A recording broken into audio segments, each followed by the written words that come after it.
Hello everyone, good morning to all, welcome back to परचम।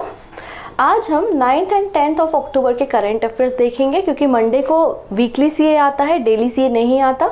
तो आज हम दोनों दिनों के करंट अफेयर्स को देखने वाले हैं। तो आज हमें कुछ इंपॉर्टेंट न्यूज़ डिस्कस करनी है, जैसे कि हमें एशियन गेम्स के जो मेडल टैली है उसे डिस्कस करना है, और फाइनली इकोनॉमिक की फील्ड में भी नोबेल प्राइज़ अनाउंस हो चुका है, वो हम देखेंगे। राइडर कप के बारे में बात करेंगे और बहुत कुछ नया सीखने को मिलने वाला है। वीडियो के एंड में आपको क्वेश्चन ऑफ द डे मिलेगा जिसका आंसर आप हमें कमेंट सेक्शन में देंगे। क्लियर? अगर आज के क्लास की करंट अफेयर्स की पीडीएफ लेनी है तो परचम का टेलीग्राम ज्वाइन करेंगे और टेलीग्राम से आपको करंट अफेयर्स की पीडीएफ मिल जाएगी। एकदम फ्री ऑफ कॉस्ट होती है, इसमें कोई भी आपका पैसा नहीं लगने वाला है। इसके अलावा अगर टेलीग्राम से पीडीएफ डाउनलोड करने में कोई भी दिक्कत आ रही है तो आप एक काम और कर सकते हैं, प्ले स्टोर पे जाइएगा, परचम के एप्लीकेशन को डाउनलोड कीजिएगा और एप्लीकेशन के ज़रिए भी आप करंट अफेयर्स का पीडीएफ ले सकते हैं। ओके, सबसे पहले हम बात कर लेते हैं कुछ इंपॉर्टेंट डेज़ के बारे में। आज का ये जो दिन है ना, ये पहली बार ही हम सेलिब्रेट कर रहे हैं, इसलिए इसकी थीम अभी मुझे नहीं मिली। हम देखने वाले हैं 10th ऑफ अक्टूबर को goods manufacturing practice day celebrate करने की बात की जा रही है। ये इंडिया का ये पहला एडिशन होगा। First time government of India Indian drugs manufacturer association के साथ मिलके यहाँ पर पहली बार गुड्स मैन्युफैक्चरिंग प्रैक्टिस डे को सेलिब्रेट करेगा 10 अक्टूबर को, 10th अक्टूबर को। क्यों? आपने रिसेंटली न्यूज़ में देखा होगा कुछ समय पहले कि जो हमारे देश के जो सिरप्स थे, जो कफ सिरप्स थे, अलग अलग कंट्री में बच्चों ने उसे कंज्यूम किया और काफ़ी सारे लोगों की जान चली गई थी इंडिया के इस कफ सिरप से। तो यहाँ पर बहुत ज़्यादा ज़रूरी हो जाता है कि कोई मैंडेट गाइडलाइंस हो, कोई डॉक्यूमेंट्स हो, ठीक है। इसलिए यहाँ पर इस दिन को सेलिब्रेट करने की बात की जा रही है कि गुड मैन्युफैक्चरिंग प्रैक्टिस डे इसलिए मनाया जा रहा है जिससे हम अपने हेल्थ सेक्टर में हमारे जो ड्रग्स हैं उनकी क्वालिटी को और इम्प्रूव कर सकें, ठीक है। इसलिए इस दिन को सेलिब्रेट करने की बात की जा रही है। आज के दिन 10th ऑफ अक्टूबर को सेलिब्रेट किया जाएगा। ओके, पहला एडिशन है तो हमारे लिए इम्पॉर्टेंट हो जाता है। नेक्स्ट बात करेंगे हम 9th ऑफ अक्टूबर के बारे में। 9 अक्टूबर को हमने सेलिब्रेट किया इंडियन फॉरेन सर्विसेज डे, ठीक है। अभी हमारे विदेश मंत्री कौन है? एस जयशंकर जी हैं। अभी हमारे वो एक्सटर्नल अफेयर मिनिस्टर हैं। अगर मैं आपको बात करूं तो 9th ऑफ अक्टूबर मतलब आज ही के दिन 1946 में, 1946 में इंडियन फॉरेस्ट सर्विस की शुरुआत हुई थी। तो इंडियन फॉरेन सर्विसेज की शुरुआत आज मतलब 9 अक्टूबर को हुई थी, 1946 में हुई थी। इसलिए हम यहाँ पर 9 अक्टूबर को इंडियन फॉरेन सर्विस डे के रूप में सेलिब्रेट कर रहे हैं। नेक्स्ट है 9th अक्टूबर को। 9th अक्टूबर को हम वर्ल्ड पोस्ट डे भी मनाते हैं, ठीक है। वर्ल्ड पोस्ट डे भी मनाते हैं 9th ऑफ अक्टूबर को ही। क्यों? क्योंकि इस दिन यूनिवर्सल पोस्टल यूनियन का फॉर्मेशन हुआ था। तो यूनिवर्सल पोस्टल यूनियन का फॉर्मेशन 1874 में स्विट्जरलैंड में हुआ था। इसलिए हम 9th ऑफ अक्टूबर को वर्ल्ड पोस्ट डे सेलिब्रेट कर रहे हैं। पहली बार इस दिन को टोक्यो जापान में 1969 में सेलिब्रेट किया गया था। थीम क्या है? Together for trust. Together for trust, इतना याद रख लोगे तो काफ़ी हो जाएगा। Together for trust world post day की थीम है।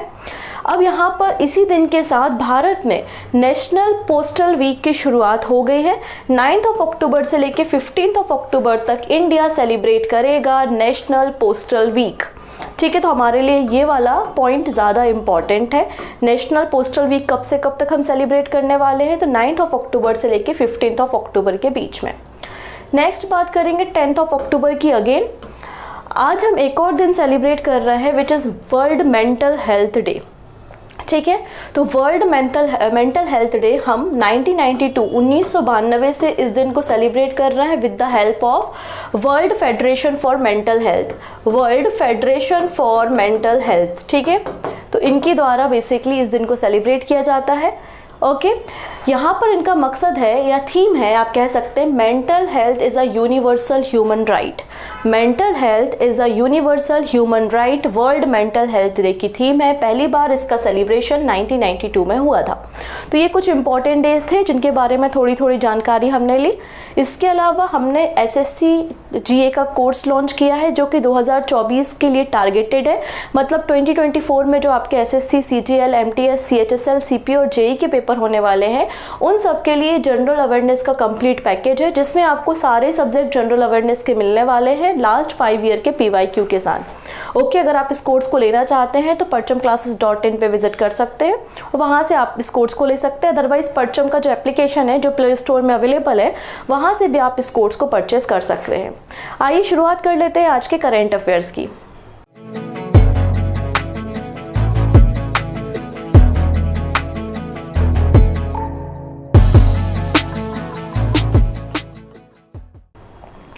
फर्स्ट नंबर पे बात करने वाले हैं हम एशियन गेम्स के बारे में। तो रिसेंटली 19th एडिशन, कौन सा संस्करण था ये? 19वां संस्करण।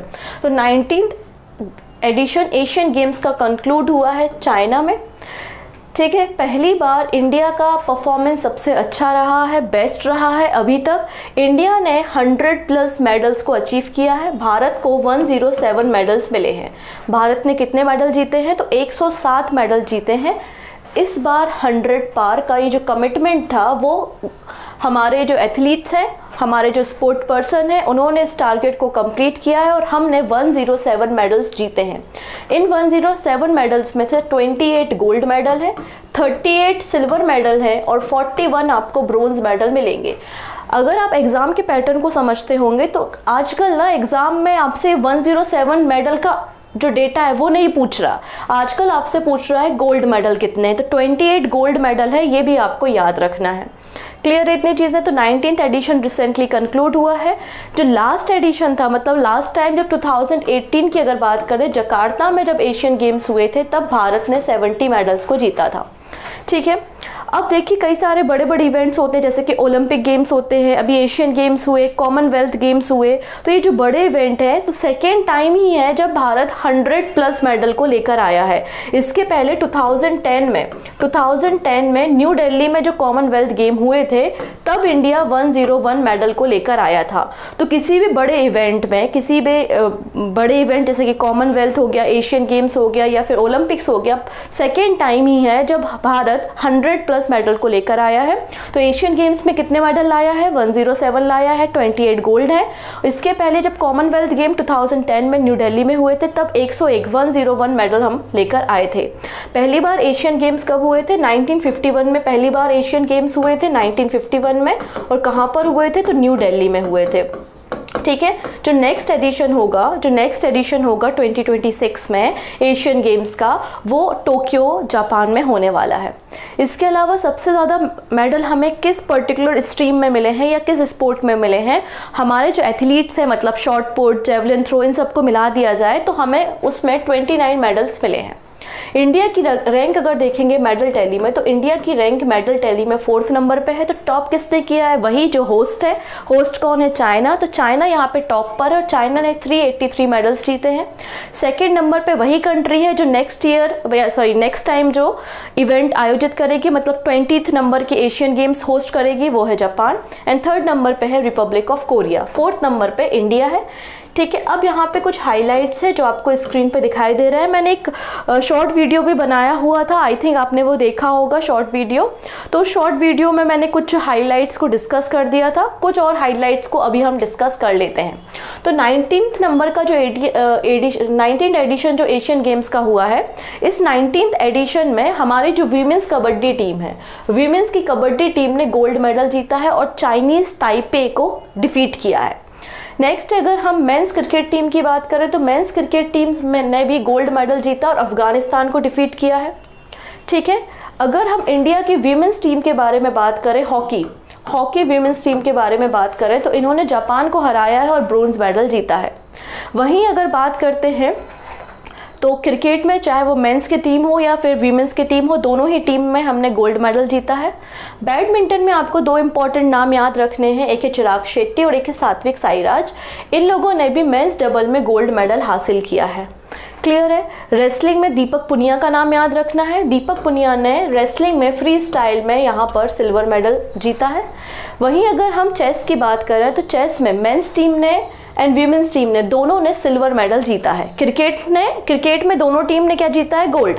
वहीं चेस में दोनों टीम ने क्या जीता है? सिल्वर मेडल जीता है। फर्स्ट टाइम अगर हम बात करें तो for the first time Avinash Sable, इन्होंने 3000 मीटर स्टेपल चेस में गोल्ड मेडल जीता है। तो ये इंडिया के पहले एथलीट बन गए हैं जिन्होंने गोल्ड मेडल जीता है एशियन गेम्स में। वहीं पारुल चौधरी, इन्होंने 500 नहीं है, ये 5000 मीटर वीमेंस कैटेगरी में इन्होंने जो है वो मेडल जीता था और ये भी पहली वीमेन एथलीट बन गई हैं। तो ये कुछ नाम है जो आपको याद रखने हैं। क्लियर। नेक्स्ट बात करते हैं लास्ट प्राइज़ के बारे में। इसके पहले हमने काफ़ी सारे नोबेल प्राइज़ अलग अलग फील्ड में देखे, medicine, physics, chemistry and peace prize.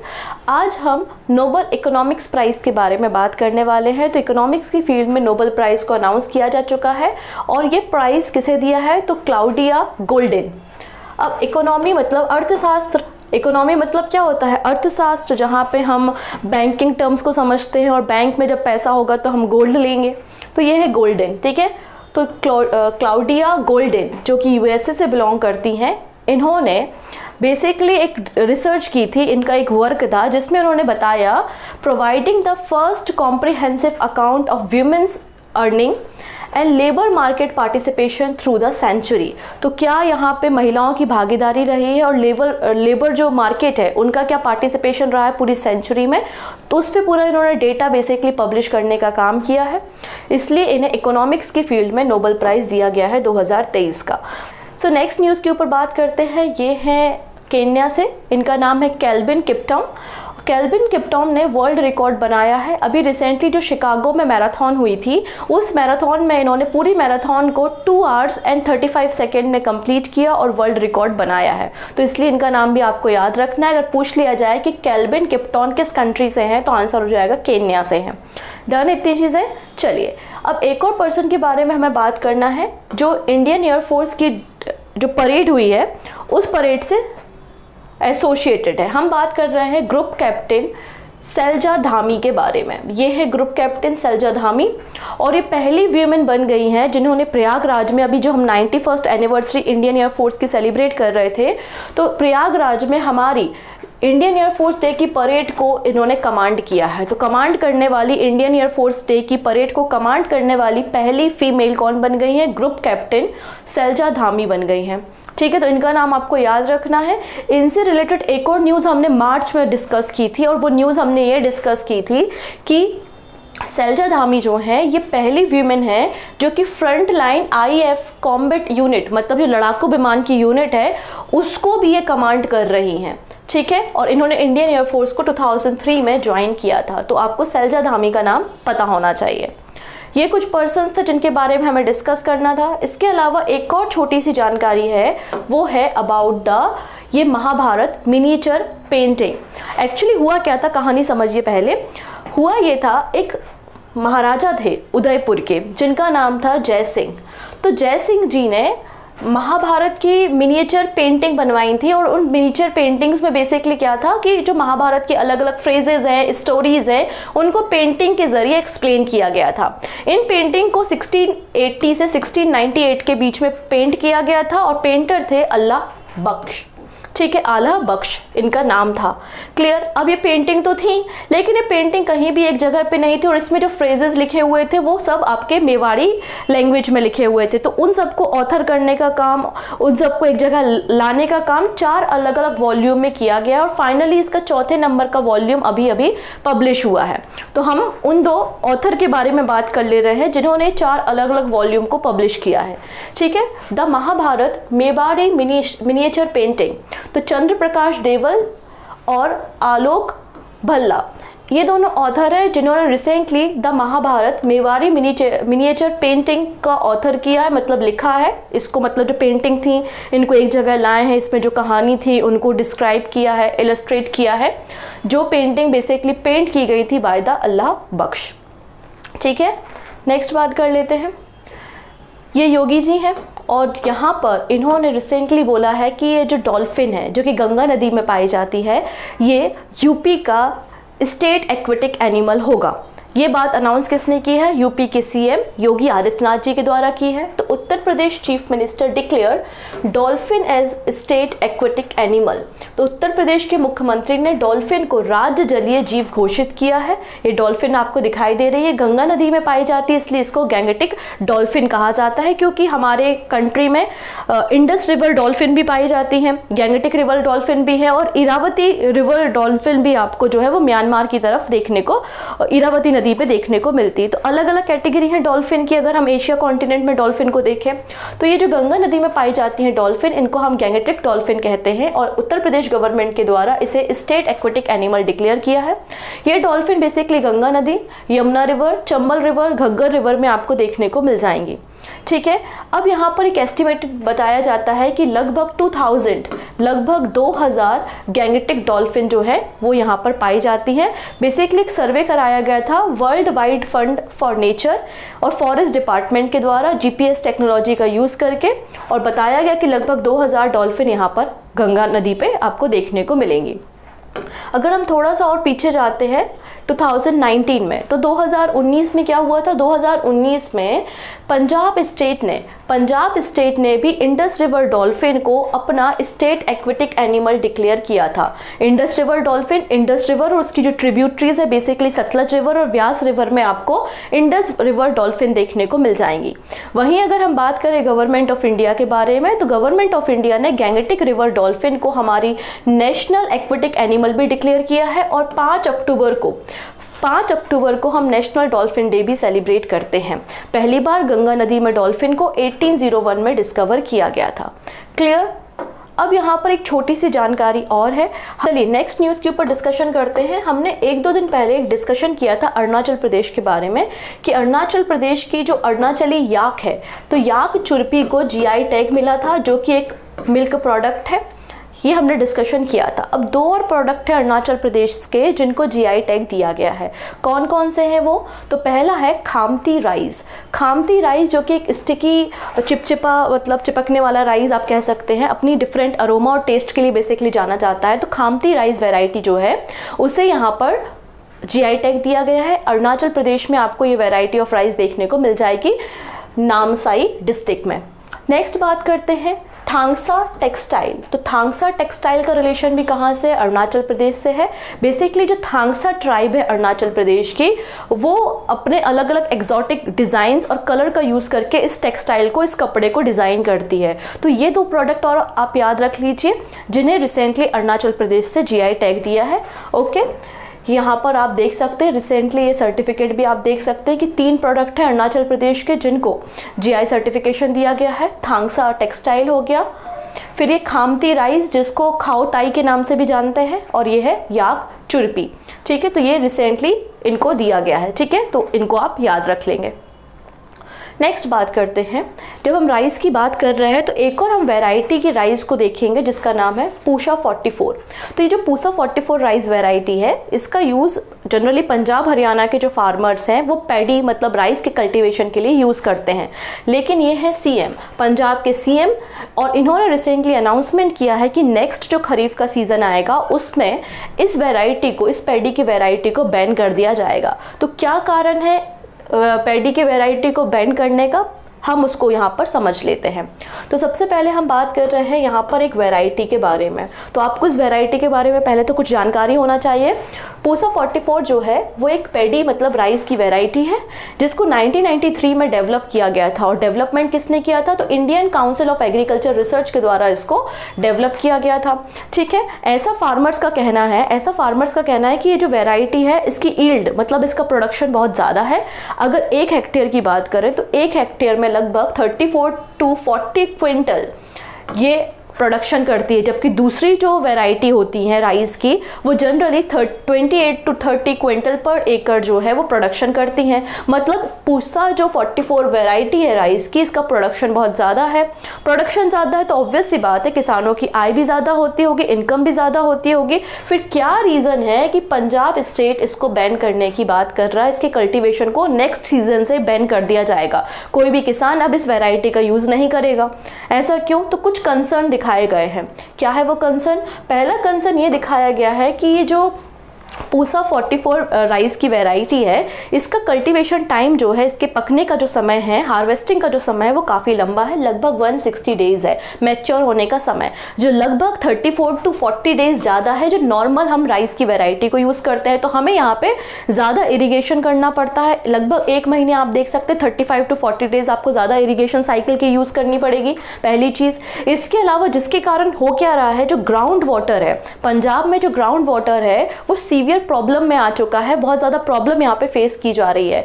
तो यहाँ पर वो चाहते हैं कि एक तो यहाँ पे जो ड्यूरेशन है बहुत ज़्यादा है और ऊपर से ग्राउंड वाटर भी यहाँ पे कम होता जा रहा है इस फसल का उपयोग करने से, क्योंकि इरिगेशन में ज़्यादा यहाँ पे पानी लग रहा है। तो एक रीज़न तो ये है जिसके कारण इस वैरायटी को बैन करने की बात पंजाब स्टेट कर रहा है। दूसरी बात ये की जा रही है कि यहाँ पर ये जो वैरायटी है पैडी की, जब इसको आप हार्वेस्ट कर लेते तो इसके बाद जो आप कह सकते हैं जो स्टेबल बर्निंग बहुत ज़्यादा होती है, ठीक है। पराली की जो समस्या है, पराली को बहुत अधिक ज़्यादा में जलाया जाता है जिसके कारण प्रदूषण भी बहुत ज़्यादा हो रहा है, क्योंकि इसके कारण यहाँ पे लगभग बोला है कि 2% ज़्यादा यहाँ पर जो है वो पराली जलाई जाती है इस वैरायटी में। तो ये 2 रीजंस बताए गए हैं जिसके कारण यहाँ पे इसे बैन करने की बात की गई है। नेक्स्ट बात करेंगे नेशनल ट्राइबल फेस्टिवल के बारे में बात कर लेते हैं। तो नेशनल ट्राइबल फेस्टिवल की शुरुआत हो चुकी है जिसको आदि महोत्सव भी कहा जाता है। कहाँ पर इनॉग्रेट किया गया है, तो जमशेदपुर में किया गया है। अब ट्राइबल फेस्टिवल है तो ऑब्वियस सी बात है मिनिस्ट्री ऑफ ट्राइबल अफेयर्स के द्वारा आयोजित किया जाएगा और यहाँ पे अर्जुन मुंडा जो है वो मिनिस्ट्री ऑफ ट्राइबल अफेयर्स को संभालते हैं। इन्होंने ही 10 डे का 10 दिन का ट्राइबल फेस्टिवल जिसका नाम है आदि महोत्सव, इसका आयोजन शुरू किया है जमशेदपुर झारखंड में। 7 से लेकर 16 अक्टूबर के बीच में लगभग 10 दिनों तक ये पूरा कार्यक्रम चलने वाला है और इसका ऑर्गेनाइजर कौन है, तो ट्राइफेड मतलब tribal cooperative marketing development federation of India limited है, जहां पर अलग अलग जो आपके ट्राइबल ग्रुप्स हैं, कम्युनिटीज़ हैं, वो सब यहां पर आएंगे, अपने आर्ट को दिखाएंगे, अपने स्टॉल्स को लगाएंगे, अपने कुजीन को पेश करेंगे, अपने आर्ट फॉर्म को दिखाएंगे। ये सारा कार्यक्रम यहाँ पर होता है, ठीक है। तो आपको याद रखना है 10 दिन का ये फेस्टिवल है, डायरेक्टली क्वेश्चन एग्जाम में बन जाता है। नेक्स्ट बात करते हैं उम्मीद के बारे में। आपने रिसेंटली देखा होगा कि कोटा में क्या है, सुसाइड के केसेस बहुत ज़्यादा बढ़ रहे हैं स्टूडेंट्स में। ये बात आपने न्यूज़ चैनल्स पे भी देखी होगी। शायद मेंटल फ्रस्ट्रेशन हो सकता है, पढ़ाई का डर हो सकता है, या जो भी रीज़न हो, या कई बार पेरेंट्स बोलते हैं कि तुम्हें डॉक्टर बनना है, तुम्हें इंजीनियर बनना है, जो भी रीज़न रहा हो। तो यहाँ पे लास्ट ईयर लगभग 25 to 30 केसेस रजिस्टर किए गए हैं सुसाइड के। कहाँ पर, कोटा में। तो यहाँ पर इसलिए मिनिस्ट्री ऑफ एजुकेशन ने एक गाइडलाइंस जारी की है जिसका नाम है उम्मीद, ठीक है। Release a draft of guidelines called Ummeed to prevent student suicide in school, ठीक है। स्कूलों में छात्रों की आत्महत्या को रोकने के लिए उम्मीद नामक यहाँ पर एक ड्राफ्ट या गाइडलाइंस जारी की गई है। किसने की है, ये मिनिस्ट्री ऑफ एजुकेशन ने इसको इंट्रोड्यूस किया है। उम्मीद का फुल फॉर्म क्या है, तो आप देख सकते हैं उम्मीद में पहली चीज़ डबल M है और डबल E है, इस बात को याद रखेंगे। तो understand, motivate, manage, empathise, empower and develop, ये पूरा उम्मीद का फुल फॉर्म है बेसिकली, ठीक है। क्योंकि ऐसा बताया गया है कि यहाँ पे जो सिटी ऑफ कोटा है वहाँ पे कई सारी कोचिंग्स हैं जहाँ पे बच्चे इंजीनियरिंग की स्टडी करने या मेडिकल की एंट्रेंस की प्रिपरेशन करने के लिए जाते हैं, और यहाँ पर कई सारे जो है वो सुसाइड केसेस देखे गए हैं। इसलिए जो नई एजुकेशन पॉलिसी है उसके अंतर्गत ही उम्मीद गाइडलाइंस का एक ड्राफ्ट तैयार किया गया है, ठीक है। इसमें बोला गया है, स्कूल को एडवाइस किया गया है कि आप एक कमेटी बनाएं, मतलब आप एक स्कूल वेलनेस टीम तैयार करोगे।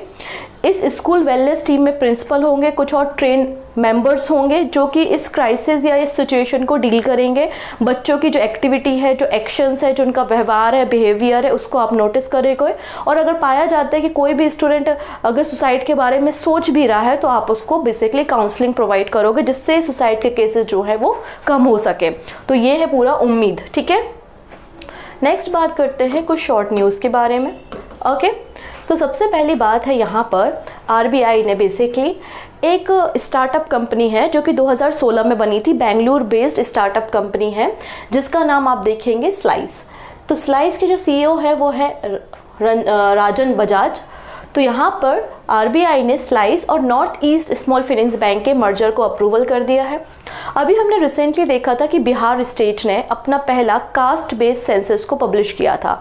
अब राजस्थान भी वही कुछ करने जा रहा है। राजस्थान ने कहा है कि हम भी अपना कास्ट बेस्ड सेंसस कराएंगे, तो राजस्थान गवर्नमेंट के द्वारा भी ऑर्डर इशू कर दिया गया है कास्ट बेस्ड सेंसस को कंडक्ट कराने के लिए।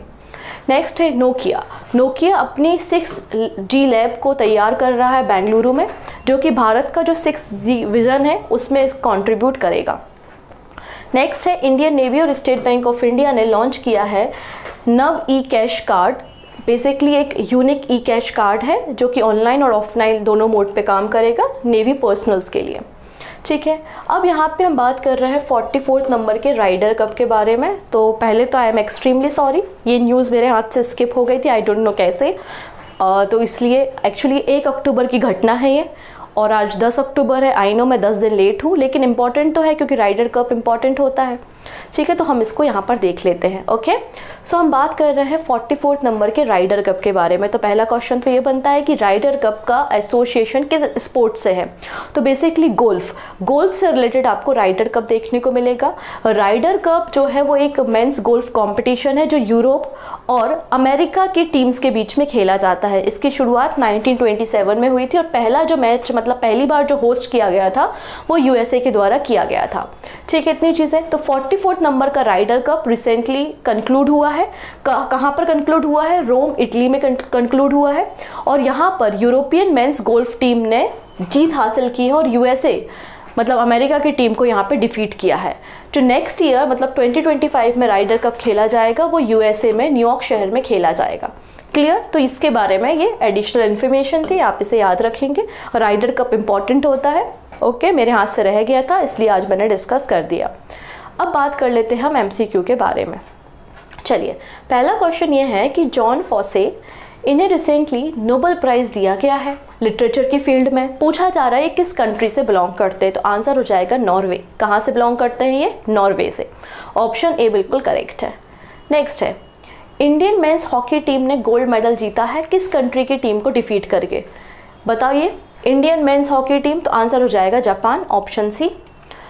अब वीमेंस कबड्डी टीम के बारे में हमने डिस्कशन किया था, इसने भी गोल्ड मेडल जीता है। किसको डिफीट किया है? तो चाइनीज ताइपे को डिफीट किया है। Option B. तो आप क्वेश्चन देख रहे हैं कि एक एक लाइन से भी क्वेश्चन फ्रेम हो सकते हैं, तो करंट अफेयर्स की हर एक लाइन अपने आप में इंपॉर्टेंट होती है। ठीक है, नेक्स्ट बात करते हैं ऑपरेशन अल अक्सा फ्लड किससे रिलेटेड है? तो ये ऑपरेशन बेसिकली हमास ने लॉन्च किया था अगेंस्ट द इजराइल। तो इजराइल और पैलेस्टीन से रिलेटेड आपको ये ऑपरेशन देखने को मिलेगा। अब ऑब्वियस सी बात है, जब हमास कोई ऑपरेशन या कोई एक्शन करेगा तो यहाँ पे इजराइल तो चुप बैठेगा नहीं। तो इजराइल ने भी एक ऑपरेशन लॉन्च किया है जिसका नाम है ऑपरेशन आयरन स्वॉर्ड।